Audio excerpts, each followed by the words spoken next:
Mary ప్యారీ Didi ఆగా మోదీ. ఎంతమంది సనాతన కుటుంబాలను ఇబ్బంది పెట్టిన చిల్లర రాజకీయ పార్టీ ఇది. రక్తం క్లాట్ అయిందంట. మళ్ళీ ఆర్జే కార్ విక్టిమ్, సందేశ్ ఖలీల జరిగిన మహిళల క్షోభ, political killings in west Bengal. రక్తపు గడ్డగట్టిందని నువ్వు మాట్లాడుతున్నావు. రక్తపు ముద్దలు పడుండే ఏడబడతాడా. నా జీవితంలో అత్యంత ఘృణ నాకెవరి మీద ఉంటుంది అని అంటే అది మమతా బెనర్జీ.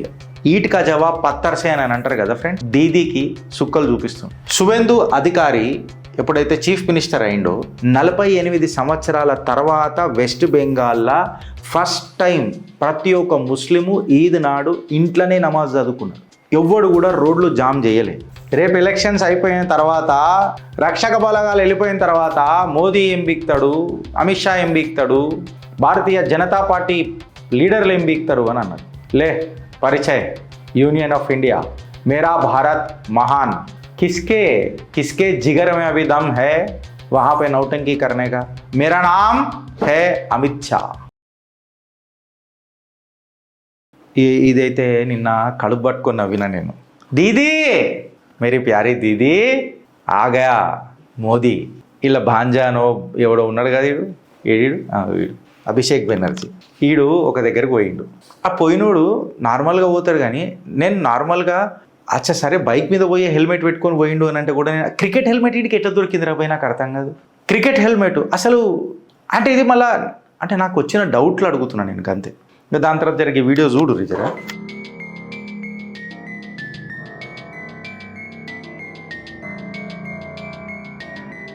ఏదైతే ఇది కానీ ఫస్ట్ ఆఫ్ ఆల్ ఇంకే క్రికెట్ అది ఏడికేం దొరికిందని అన్నది ఒక పెద్ద నిజంగా పెద్ద పంచాయతీ. ఏం డిస్కస్ చేయాలో కూడా నాకు అర్థమవుతుంది. ఎందుకు చెప్పాలా, ఆనందంగా ఉంది కదా గిరీష్ని కానీ కొంతమంది అంటుంటారు. కాదా మళ్ళీ కాదా, ఇగో ఈ చెంప కొడితే ఈ చెంప చూపించుర్రి, మనము ఆడాన్ కర్మతో పోతాడు అని వదిలే ఈ గిరీష్. ఇగో ఈ రకమైతే నేను కాదు రాబాయ్. రాక్షస ఆనందం నాకు కూడా ఉంటుంది ఖచ్చితంగా. ఒకటా రెండా మూడా ఎంతమంది సనాతన కుటుంబాలను ఇబ్బంది పెట్టిన చిల్లర రాజకీయ పార్టీ ఇది. ఎంతమంది తల్లుల ఉసురు మోసుకున్న రాజకీయ పార్టీ ఇది. నీ బిడ్డని అలా పార్టీ మీటింగ్కి పంపు, నీ కోడల్ని పార్టీ మీటింగ్కి పంపు, నీ కూతుర్ని పార్టీ మీటింగ్కి పంపు, నీ అక్కని నీ భార్యని పార్టీ మీటింగ్కి పంపు అని చెప్పి రాత్రి చెప్పిపోతే అసలు ఆల్టర్నేటివ్ కూడా లేదా వాళ్ళకి ఎవరికైనా చెప్పుకుందామనంటే.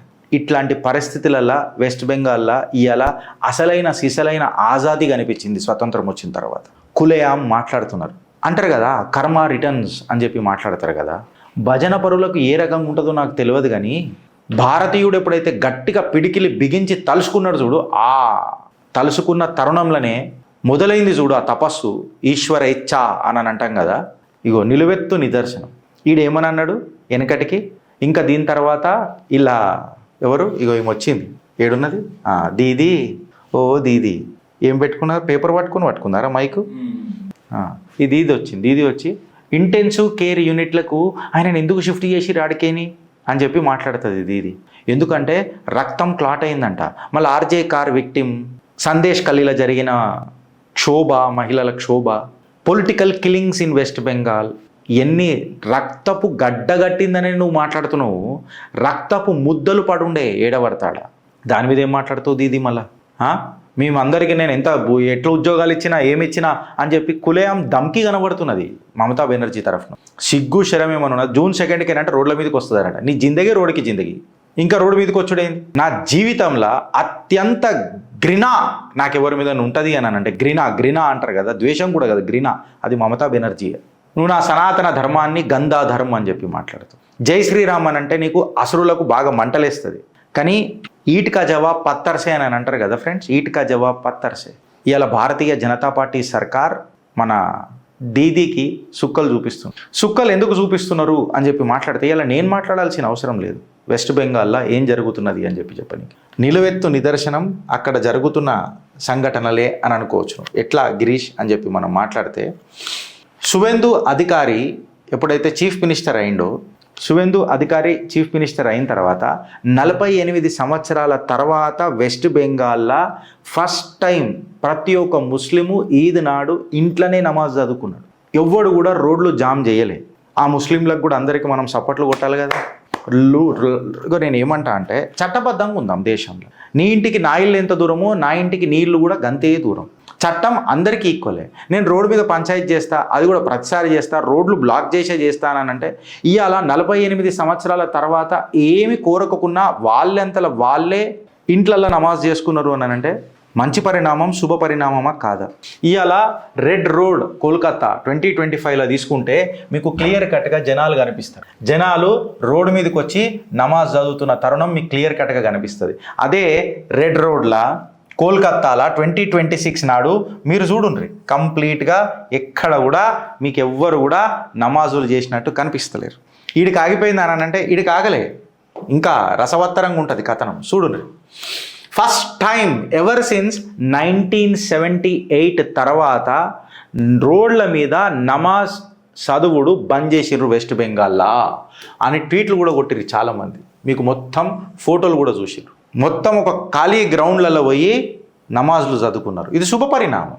చట్టాన్ని గౌరవించడం అనేది భారతీయుడి ప్రధాన లక్షణం కూడా.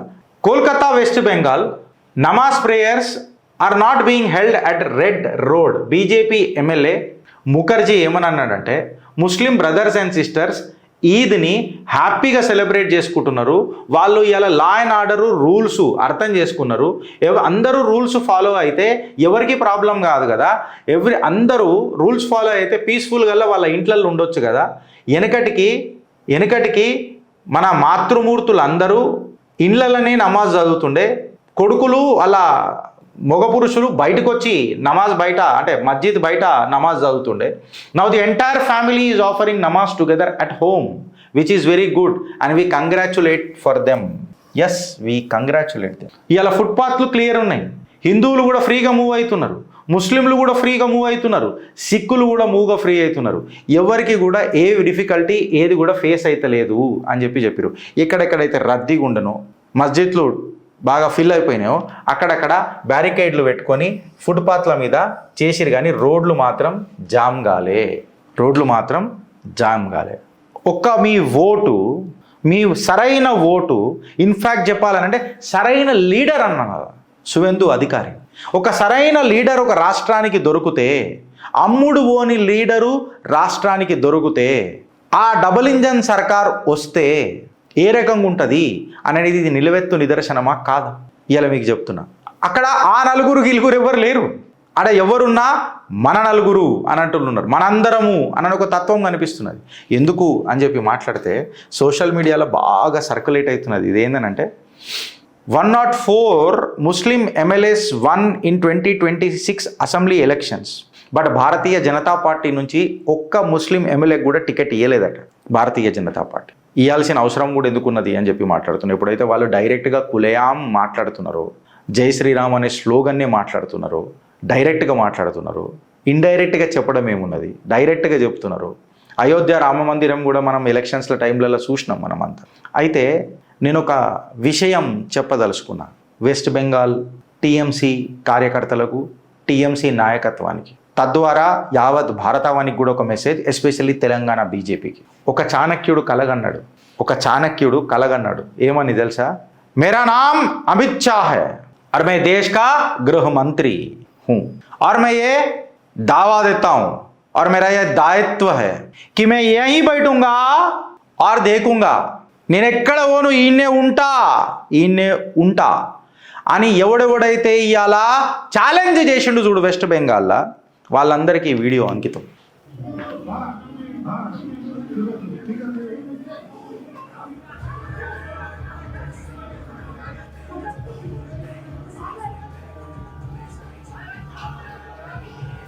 రేపు ఎలక్షన్స్ అయిపోయిన తర్వాత రక్షక బలగాలు వెళ్ళిపోయిన తర్వాత మోదీ ఏం బీక్తాడు, అమిత్ షా ఏం బీక్తాడు, భారతీయ జనతా పార్టీ లీడర్లు ఏం బీక్తారు అని అన్నారు. ले परिचय यूनियन ऑफ इंडिया मेरा भारत महान भारत सरकार वेस्ट बंगाल निलबड्डది. किसके जिगर में अभी दम है वहां पे नौटंकी करने का? मेरा नाम है अमित शाह అన్న మాట ఒకసారి మీ అందరికీ గుర్తు రావాలి ఫ్రెండ్స్. భారత్ మాతాకి జై.